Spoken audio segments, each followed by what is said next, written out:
And now to begin Big 12 Football Media Days, Big 12 Commissioner Brett Yormark. Thank you, Bob. I appreciate everyone making the effort to attend Big 12 Football Media Days.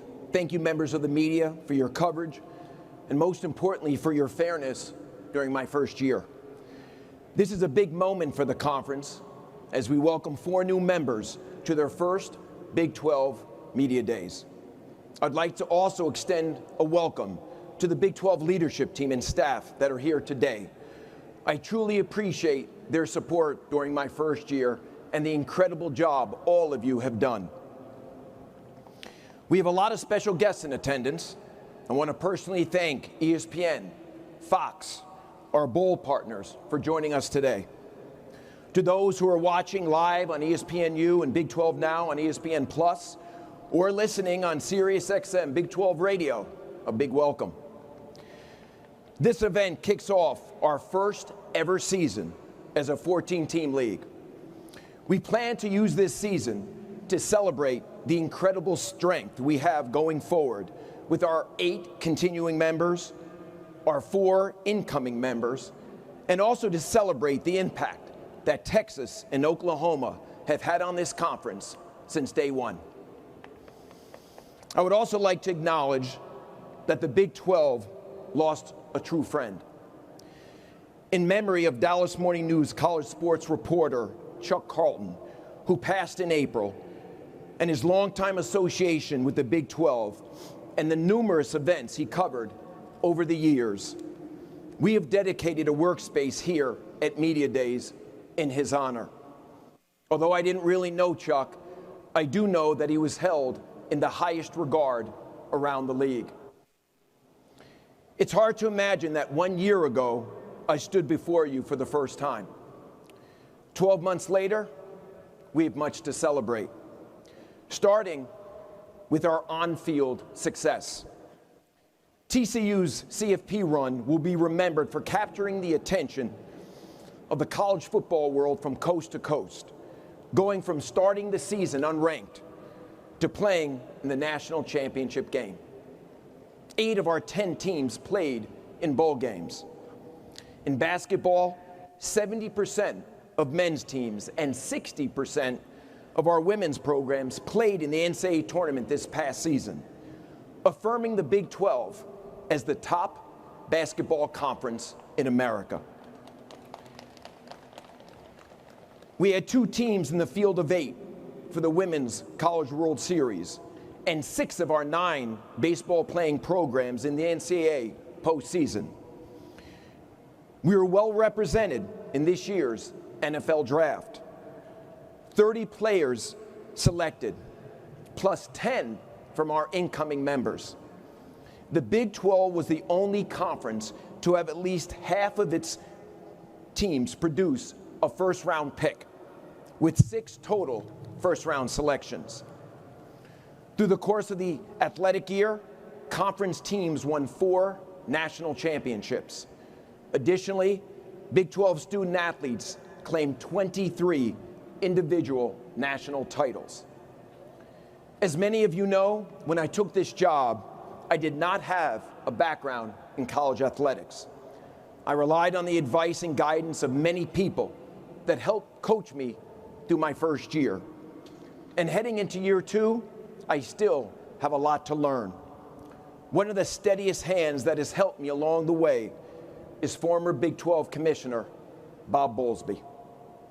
He has left a lasting legacy, not only for this conference, but for college athletics. And in recognition of his contributions, the Big 12 Board of Directors established the Bob Bowlesby Award. The award will be presented annually as selected by the conference's athletics directors to the top female and male athletes of the Big 12. As the conference's highest honor, it is presented to the male and female athlete that best represents the characteristics of leadership and excellence on and off the field of competition. This year's winners of the inaugural Bob Bowlesby Award are Ashley Jones, Iowa State women's basketball, and Max Duggan, TCU football. Let's give them both a big hand.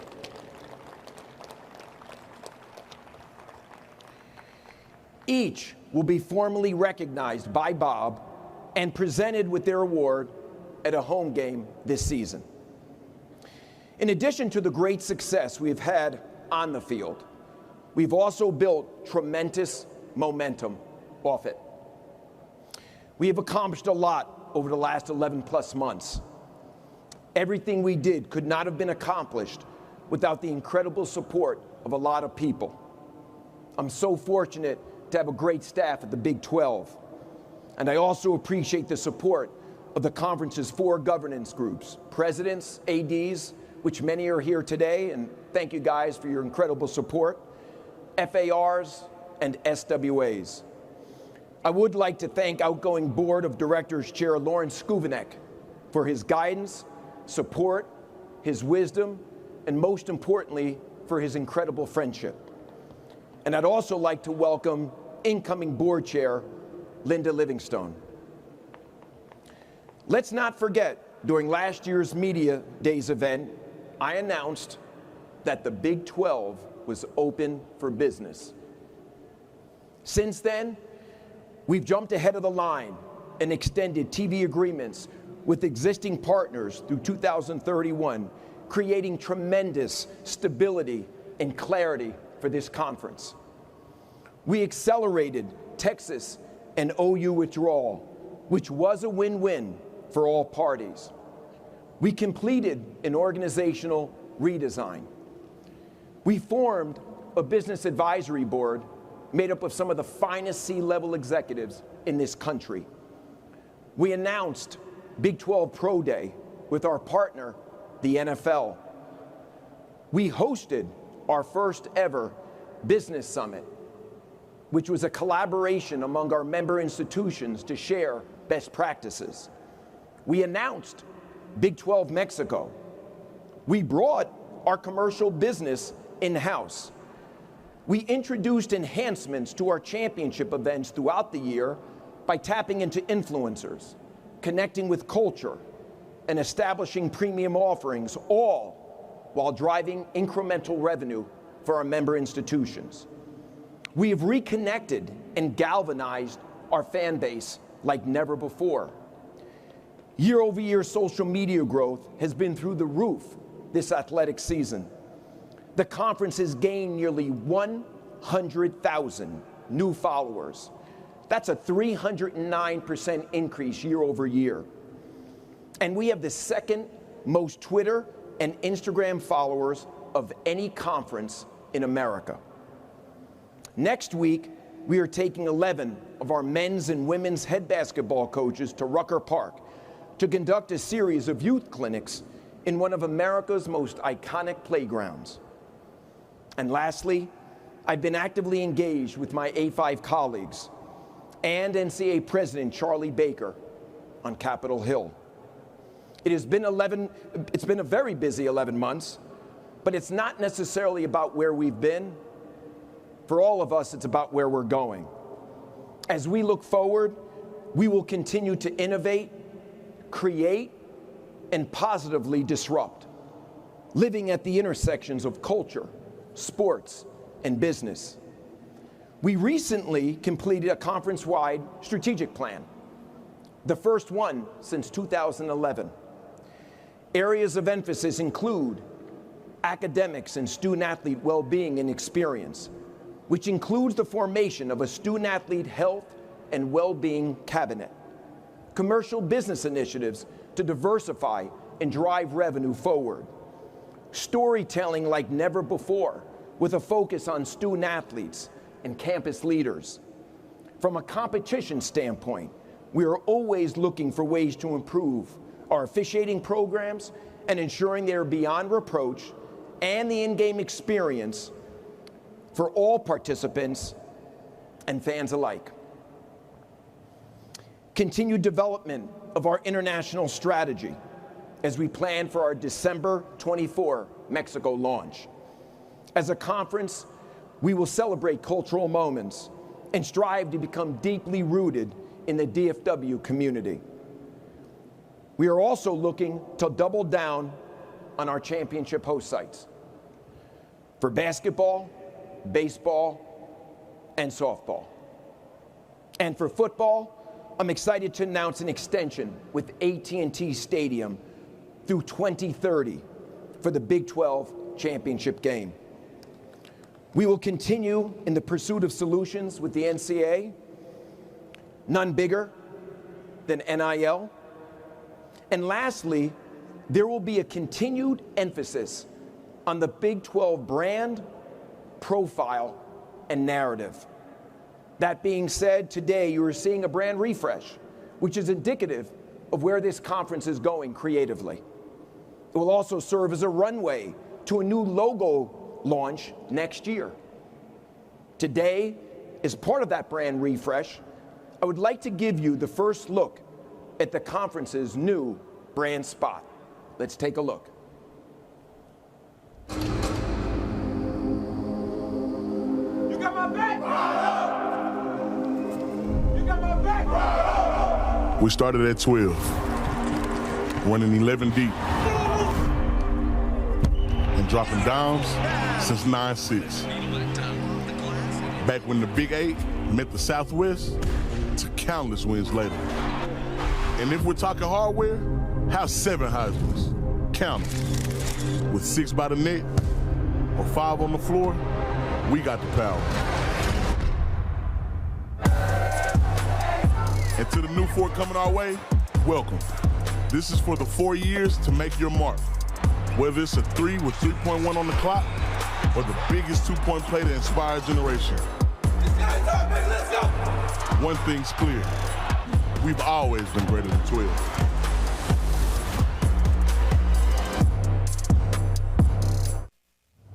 You know, I love that spot so much. Can you play it again for me, please? One more time. Thank you. You got my back! You got my back! We started at 12, running 11 deep, and dropping downs since 9-6. Back when the Big 8 met the Southwest, to countless wins later. And if we're talking hardware, how 7 Heisman's? Count them. With 6 by the net or 5 on the floor, we got the power. And to the new four coming our way, welcome. This is for the 4 years to make your mark. Whether it's a 3 with 3.1 on the clock or the biggest 2-point play to inspire a generation. Let's go! One thing's clear.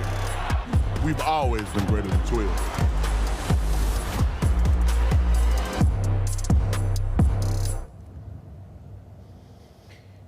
Key takeaways from the brand spot is to continue to live at the intersection of culture and sports, to connect with current and future student athletes more than ever before, and begin to position the conference as greater than 12. Now it's time to talk football, because that's the reason why we're all here today. First, I want to thank all of our coaches for their incredible support during my first year. You know, when I took this job, it was the first time I really experienced college football. And candidly, I'm hooked. The Fiesta Bowl is one of my greatest sports moments, and sharing it with my 2 kids this year made it that much more special. And speaking of bowl games, we were the only conference last season to send 80% of its teams to bowl games. I believe we are once again the deepest conference in America. And I look forward to continuing to work with the 2 best television partners in college sports, in ESPN and Fox, to tell our story. In working with our TV partners, we are looking for ways to innovate and create greater access to enhance the viewing experience for our fans from coast to coast. For the first time since the 2010 season, there will not be a round-robin scheduling format. I anticipate it will lead to exciting football until the last week of the season. There's a lot of excitement around this league. New members are exceeding their ticket sales goals. while existing members are doubling down on their investments in the sport. We have some very compelling early season non-conference matchups, starting with the opening weekend when right here in the Metroplex, TCU hosts Colorado in a Fox Big Noon telecast. And to my friends from Fox that are here today, I want to thank you for promoting us last night in the MLB All-Star Game. Shows the power of what Fox can do for this conference. With the right results, we will be well positioned for a playoff run this season. With this being the last season before the CFP format expands to 12 teams, and with the Sugar Bowl slated to be a semifinal host site, if our champion is not in the top 4, it is guaranteed a spot in the New Year's Six game. We've also added an 8th bowl game to our lineup this season with the addition of the Independence Bowl.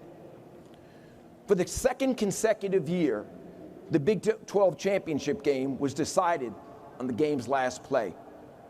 6 different teams have played in the game over the last 3 seasons.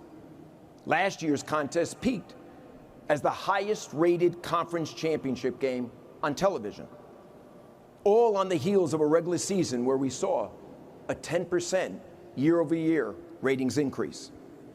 As stated earlier, I am pleased to announce again the extension of our contract with AT&T Stadium to continue as our football championship host site through the 2030 game, and I must thank the Jones family as well as the Dallas Cowboys organization for their commitment to the Big 12. Tickets for this year's game will go on sale Saturday, August 12th. For the first time, we will be introducing a halftime show featuring a major artist and our school bands that will be part of the ABC game telecast. The artist will be announced in conjunction with the August 12th ticket on sale date.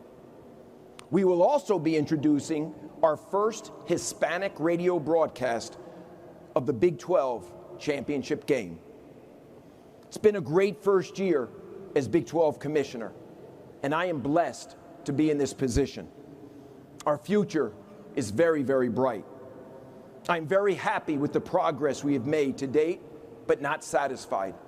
There's still a lot of work to be done. With that said, I appreciate everyone being here today, and most importantly, I appreciate your support throughout the year. Thank you very much.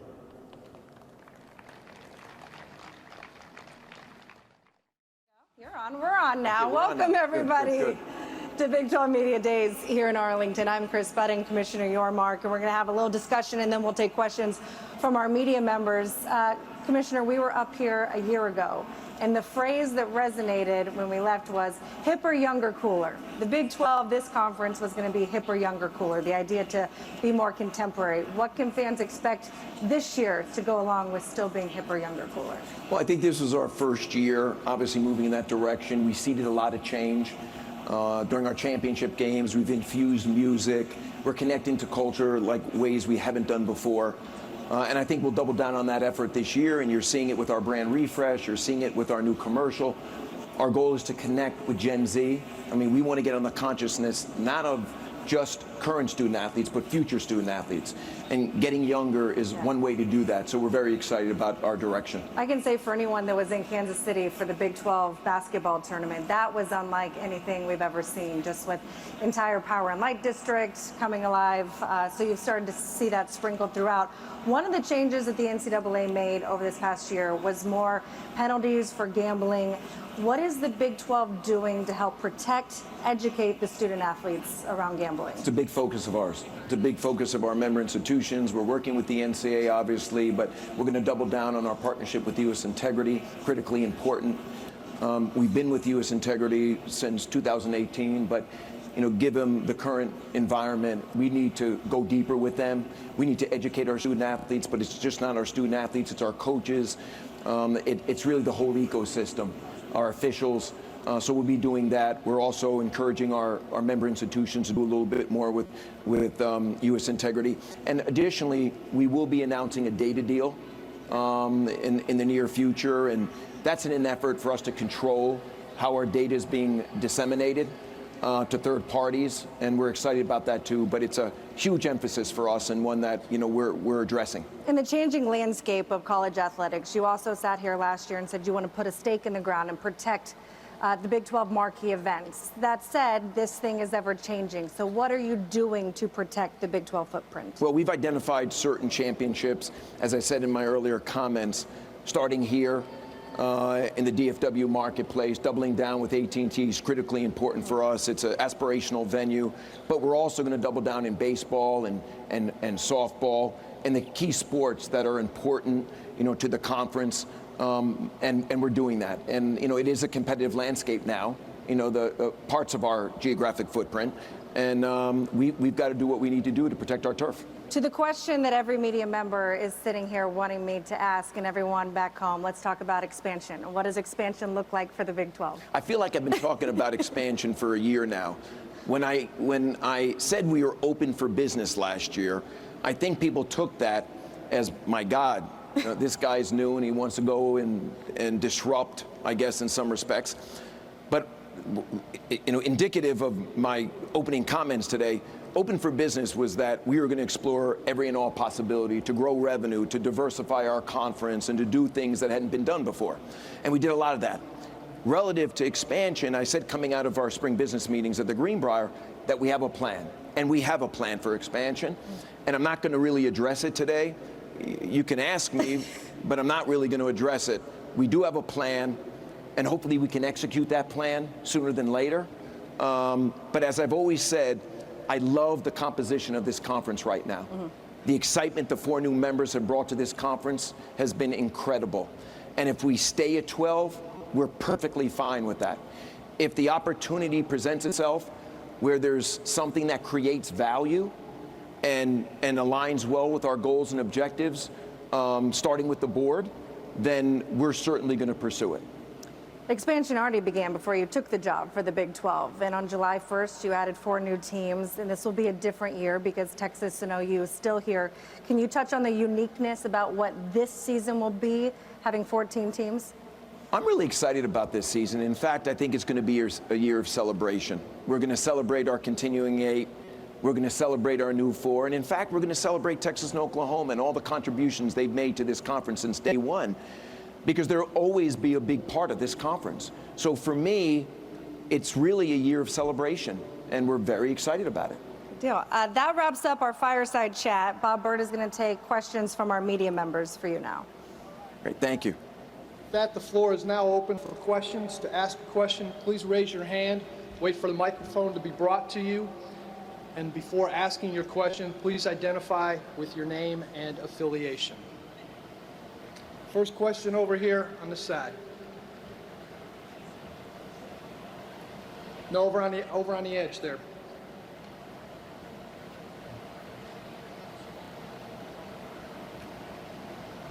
Barry Trammell with the Oklahoman. Brett, what's been your feedback from your board and your athletic directors considering expansion with a non-Power 5 member, which would not necessarily upgrade the impending media contract? Well, from my perspective, we have great collaboration with the board and our athletic directors. Obviously, there's lots of different routes you can take with expansion. As I said, we have a plan. But as it relates to a school that's a non-Power 5, if they create value and they align well with our goals and objectives, it's a conversation we'll consider having. And the great thing about my board and my AD partnership is that we collaborate all the time, and we can agree to disagree on certain things, and we have throughout the year. I've learned a lot from both governance groups, but again, if within the value equation there's alignment, Power 5 or not Power 5, we'll look to pursue it.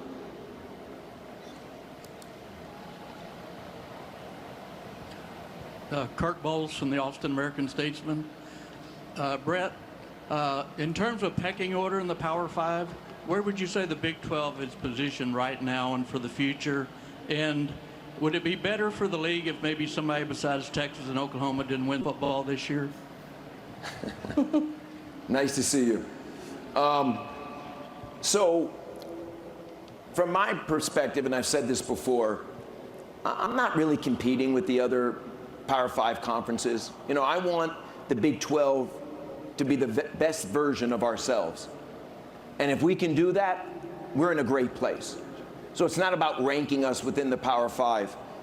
But I can tell you this, there's been no better time to be a part of the Big 12 than right now.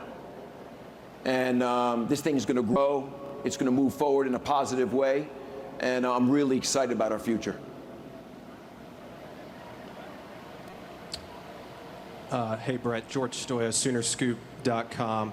Kind of going off that, what specific things, will be difficult maybe to replicate with Oklahoma and Texas leaving, whether it's the Red River game, just the tradition of those schools, and how do you maybe plan to replace those things? Well, listen, they have great identity. They're national brands, and they're a big part of the history of this conference. But like I said last year, this conference is bigger than any two schools. So we're in a great place. There's never been a better time than right now to be involved with this conference, and I'm excited about our future. Hi, Brett. Alex Walker. We're Channel 9 in Orlando. When you visited Central Florida a couple months ago, you mentioned how important it was to have UCF as Florida's flagship school in this conference. What are your thoughts on what UCF's been doing since you visited it, and how important is the flagship effort in one of the biggest states in the country? UCF has done a fantastic job. They're ready for this moment. They've galvanized their fan base. I love how they think about brand. They've done an incredible job recruiting and leveraging the halo of the Big 12 over the last couple of years. As you said, it's an important market for us on many fronts, and we're excited to have them in the conference. It's a big moment for us. It's a big moment for them. Right, Blair Kirchhoff with the Kansas City Star. Could you speak to football scheduling philosophies? What went into this year's? It's the first year in a while that, there would be some teams avoided on the schedule. Just what went into the philosophy, and what might it look like going forward? Well, I don't have a crystal ball on what it's going to look like when moving forward, but I think a lot went into the scheduling this year. Scott Draper and his team did a lot of due diligence. We vetted out a lot of scenarios with our ADs, and I think we came up with a great schedule based on travel, based on trying to maintain some rivalries, and I'm really excited about this year's schedule on many fronts.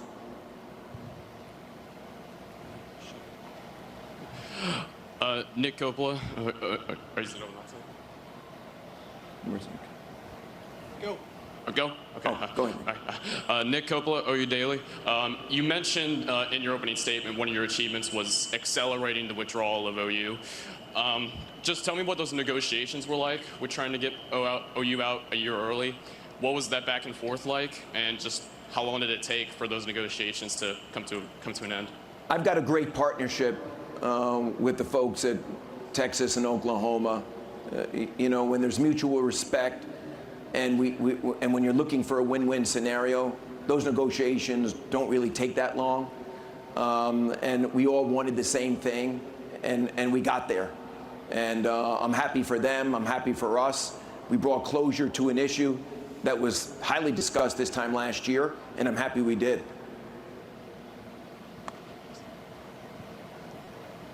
Brett, Randy Peterson over here from the Des Moines Register. Randy, Yeah. Yes. I'm curious, you talked about the Big 12, this being a year of celebration. Is the Big 12 planning to do anything in conjunction with Iowa State, which is celebrating 100 years of the Jack Trice legacy? That's a great question. I was not aware of that. And I speak to Jamie Pollard quite often, and it's something that he and I will have to discuss. But thank you for bringing that to my attention. Thank you. Yeah, I'm Bobby Burton with On3. The question I have for you deals with your talks on Capitol Hill and NIL. Can you speak to what the conference's position is on that and what you're trying to get across on Capitol Hill? Well, thank you for the question. Obviously, it's an issue that we're all addressing. I'm working very closely with my A5 colleagues and Charlie Baker. I have spent time on Capitol Hill. We would like federal legislation to create some uniformity to NIL. There's 32 states, and in many cases, very different interpretations. So federal preemption of state law is certainly something that's high on the list. And there are other components as well that go along with it. But we are addressing it as an industry and in partnership with many of the conferences and the NCAA. But great question, and thank you. Hey, Brett, Jenny Carlson with the Oklahoman over here. I'm trying. Hello, how are you? Good. You mentioned early about doubling down with some of the conference championships. Our state has a big interest in softball. Can you expand on what you mean by doubling down on those championships? Extending current agreements and making sure that our current homes are homes that we have for the foreseeable future in core strategic markets. And obviously, our softball championship site is one of them. Thank you for that question. Chris Williams from CycloneFanatic.com here in the middle. Kind of following up on Jenny's question, I was going to ask about Kansas City. That was your first experience with the basketball. Do you foresee that being a long-term home for the basketball championship? It was my first time spending significant time in Kansas City. I went there with lots of different thoughts. Came away hugely impressed. We don't have to share our voice in a market like Kansas City during a basketball championship. If you look at some of the other markets, there's multiple conference championships going on at the same time. And the fan base in and around Kansas City, the community, they really embrace this tournament. Obviously next year, our women's championship moves to T-Mobile, which we're extremely excited about. So when I think about Kansas City now, I certainly think about that market and that championship is one that I'd like to double down on, and we are in conversations with local officials on extending that agreement as well. Thank you for the question. Brett, Jake Hatch, Locked On Network and KSL Sports Zone in Salt Lake City. I wanted to ask you, in terms of BYU being on the western flank of this conference, do you have hopes to find another broadcast partner out in the Mountain or Pacific time zones at some point? Another broadcast partner? Or, excuse me, not another institution, I guess, to pair with BYU in that late TV window? Well, first of all, we love BYU, excited about them coming into the conference. They bring a different time zone, obviously, which is great for us. We're the only conference in America that's in 3 time zones. But right now, there's nothing on the board. Again, we'll explore all options, but until that point, we love the current makeup, and we're excited about it. But thank you for the question. Yeah, hi. Mitch Lucas. I'm from the Kilgore News Herald and from the footballbeat.com. Nice to see you, Mitch. Nice to see you, too. Could you talk a little bit about how important it was to bring the Houston market back in with the University of Houston, and maybe in the future, the University of Houston athletics, just bringing that back into the fold? Well, listen, Houston's a top 10 market, critically important to us. Great heritage and legacy, when you think about Houston in general, and excited that they're part of the Big 12. I know that was something they wanted to be a part of for a long time. Obviously, football drives the day, but I love their basketball program. They're one of the top, programs in America, and football is very strong too. So we're excited about their entry into the conference, excited to be in a market like Houston. It's vibrant, it's young, it's top 10. Delivers a lot of households, so we're really excited about it. Thank you. Cole Thompson, FanNation.com, right in here, Brett. How are you today? Good to see you. When you look at the future of the Big 12 with the departures of Texas and Oklahoma, with other conferences addressing permanent rivals, would you have that conversation with teams? And if so, would athletic directors have a say on who they would like as part of their permanent rival? Well, first of all, I defer to my subject matter expert, Scott Draper, who runs football on anything football, and I'm still learning a lot. That being said, the ADs and the conference are very collaborative.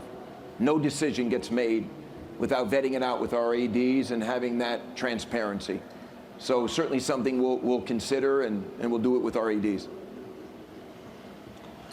Sean, J. Rogers, CBS Sports over here. Good to see you again. Good to see you too. So obviously you guys finalized your television contract. What parts of the contract within it are maybe non-linear or on different days of the week? Like, what other aspects are there to this contract? Well, I think it's been made pretty public. I mean, listen, it's heavy on the linear, certainly has a digital component. Fox is now involved in basketball, which is extremely exciting. We will explore different days of the week for football games, Thursday and Friday. But most importantly, just going early was critically important for this conference, giving us the stability and the clarity. And as we all know, there's some challenges in the media market today. And more importantly than all of that is the promotional and marketing prowess of ESPN and Fox and what they can do to build the brands of our member institution as well as this conference. So I can't tell you how grateful I am that we went early and that we have doubled down with ESPN and Fox. And candidly, I love the fact that they bet yes for the Big 12. So exciting times. Commissioner, hi, DJ Murames, Waco Tribune. How are you? Doing well, thank you. What was the thought process between Big 12 Mexico and the exhibitions there, and how do y'all plan to expand into the Hispanic media market? Well, great question. And, I had a history working in Mexico. I took the Brooklyn Nets there in 2016 and had a wonderful experience. And when I took this job and started thinking about our international strategy, I just didn't want to do a one-off. We had different markets around the world coming to us saying, hey, would you like to do a conference game? And what we decided as a collective group is to be a little bit more strategic. And when you look at Mexico, it's an ideal extension to our geographic footprint. And when you look at the makeup of many of our member institutions, connecting with the Hispanic community is critically important. As I said earlier today, we will offer Hispanic radio for the Big 12 championship game for the first time. And select football and basketball games this year will be on ESPN Deportes as well as Fox Deportes. And ESPN has also made a commitment to air select football and basketball games in Mexico to start seeding the collective brands of the Big 12. So we think it's a huge initiative for us and one we're very excited about. And thank you for that question.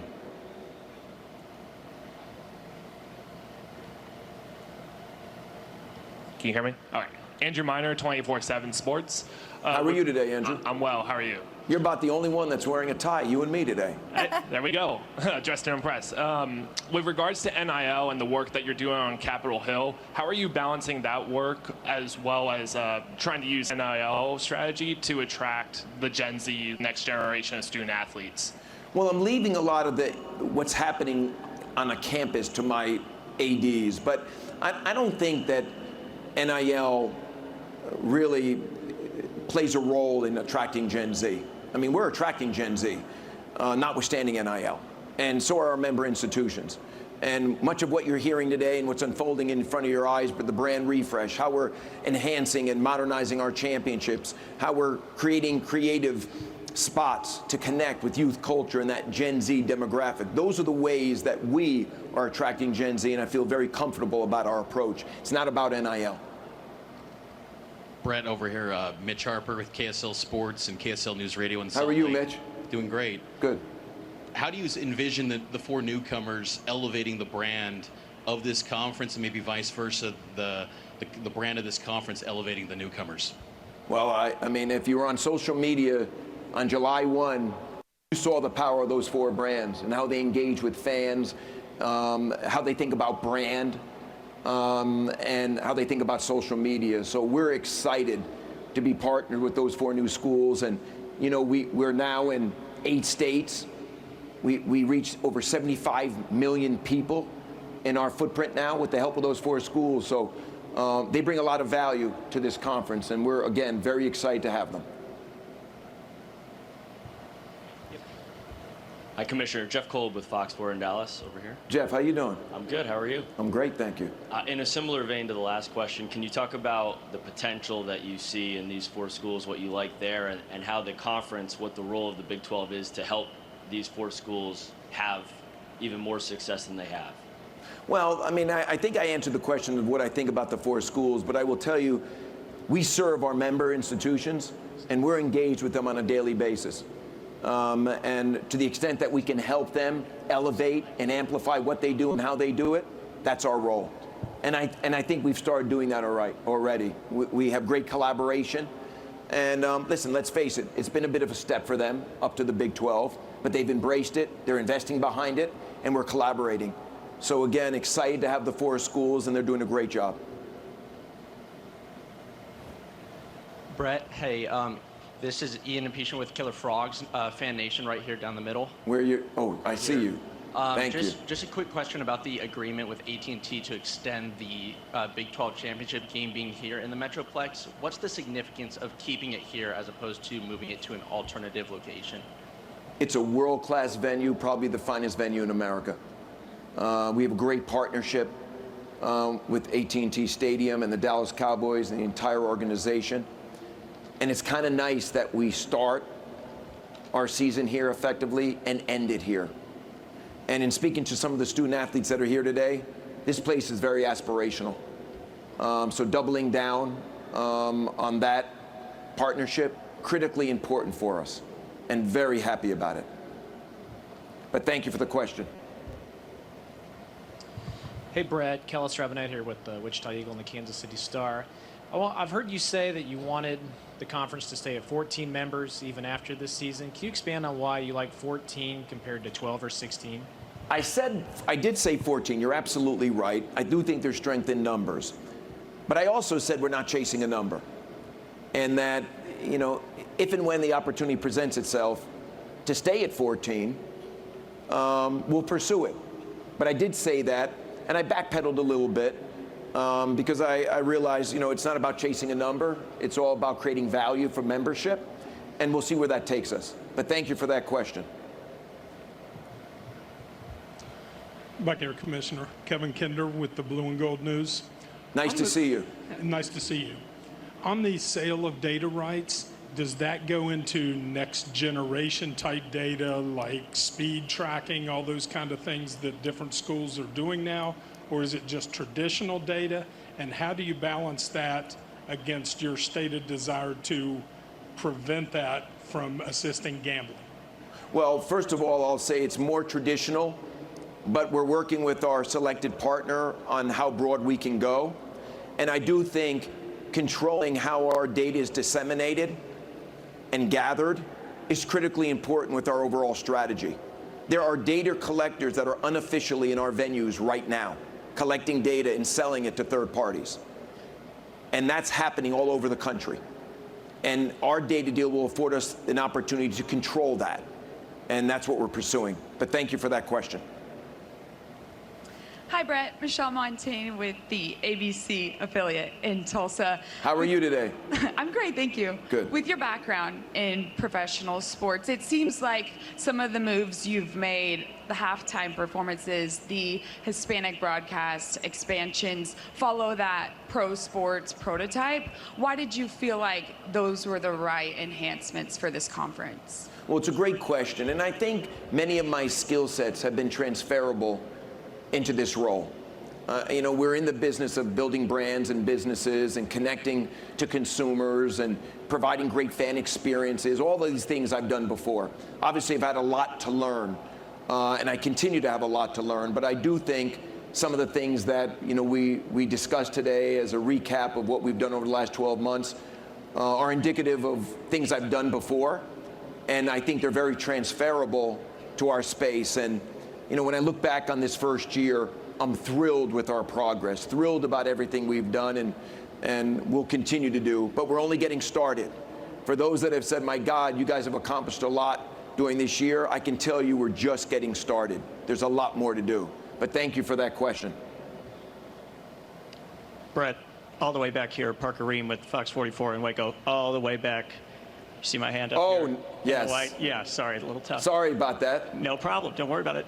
Kind of going off about that question, you said there's still a lot to do. You came in here kind of guns a-blazing, business is open. What more do you guys have to do to get where you wanted to go coming into this conference? I mean, the more initiatives, you know, continuing to build the profile and the narrative, making sure we're getting on the consciousness of future student athletes and current student athletes, You know, obviously building our revenue, you know, that's a big part of it. We've got lots of ways that we're going to do that. Exciting opportunities in front of us. So there's a lot to do. Leverage the capability and influence of ESPN and Fox and their broad reach to broaden our fan base from coast to coast. There's a lot of work to do. We only laid the foundation this year. All right, this will be the last question. Henry Greenstein, Lawrence Journal World, over here. When you do Henry, how are you today? I'm great. How are you? I'm great, thank you. When you do consider the prospect of future expansion into Thursday and Friday, how do you kind of weigh the interests of television exposure versus those of potential in-person attendees to the games? It's a great question. We collaborate with our ADs. We don't do anything, you know, without the input and the sign-off from our ADs and our board. I will tell you that it's very hot during the summer months, so especially in the fall. So playing on a Friday night versus Saturday morning does have its benefits. And you know, when you think about the tonnage of college football on air on a Saturday, provides a lot of opportunity for us to kind of build our profile on a Friday night. But there's a lot that goes into that decision. You're absolutely right. It's not just about visibility. It is all about the fans and what's right, you know, for our schools and their campuses. So all that is part of the consideration set and how we move forward. But thank you for your question. That's going to wrap up our question and answer portion of the period, Commissioner Yormark. Appreciate the time. Thank to our you. media members. We're just getting started here in Arlington. For those of you watching on ESPN and the app, we will have much more coverage right after this. Commissioner, thank you.